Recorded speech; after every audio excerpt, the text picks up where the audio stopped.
टिक news. Himachal Pradesh में विधानसभा चुनाव की तारीखों के ऐलान होते ही वहां पर आम जनता किस तरह से भाजपा और कांग्रेस को लेकर अपनी राय व्यक्त कर रही है, आप शायद न जानते हो।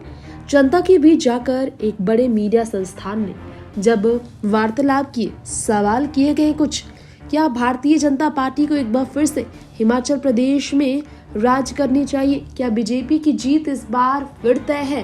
क्या दोबारा से बीजेपी की ही सरकार हिमाचल प्रदेश में बनेगी, या फिर जो हमेशा होता रहा है 5 साल बीजेपी फिर 5 साल कांग्रेस, यही फेर बदल चलता रहेगा? क्या इस बार भी बीजेपी हट जाएगी और नई सरकार आएगी? बड़ा सवाल किया गया, जिसे लेकर 2 छात्रों के बीच जमकर बहस हुई।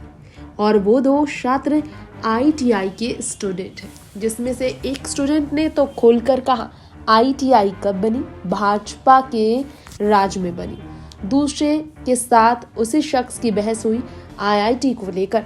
शख्स ने कहा कांग्रेस के राज में IIT बनी। तो वही दोनों के बीच बहस चलती रही और ऐसे मौके पर एक दूसरे से भिड़कर ये 2 छात्रों ने बताया है अपने अपने वजह कि बीजेपी को क्यों जीत मिल सकती है और क्यों नहीं। एक शख्स ने कहा बीजेपी जीत सकती है, जीतना चाहिए बीजेपी को, क्योंकि बीजेपी ने खूब काम किया है। बीजेपी के कामों की बात करें तो अग्निवीर को लेकर भी बात की गई और बेहतर काम बीजेपी ने किया है, उसे मौका मिलना चाहिए।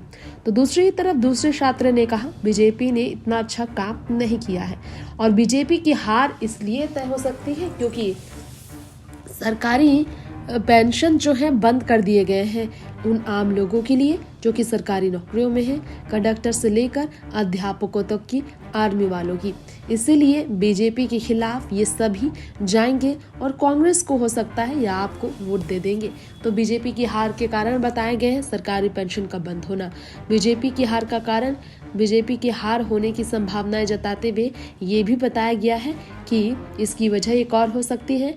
पिछले साल जो टेस्ट कैंसिल हुआ था उसे आगे बढ़ाया गया, जो बहुत ही ज़्यादा चुनौतीपूर्ण रहा है और यही कारण है कि बीजेपी की हार सकती है। लेकिन पहले शख्स ने कहा बीजेपी की जीत तय है क्योंकि बीजेपी ने खूब काम किया है, बीजेपी ने बेहतर मौका दिए हैं युवाओं को। इस तरह से काफ़ी बहस लंबी चलती रही। टिक न्यूज़ से तृप्ति की रिपोर्ट।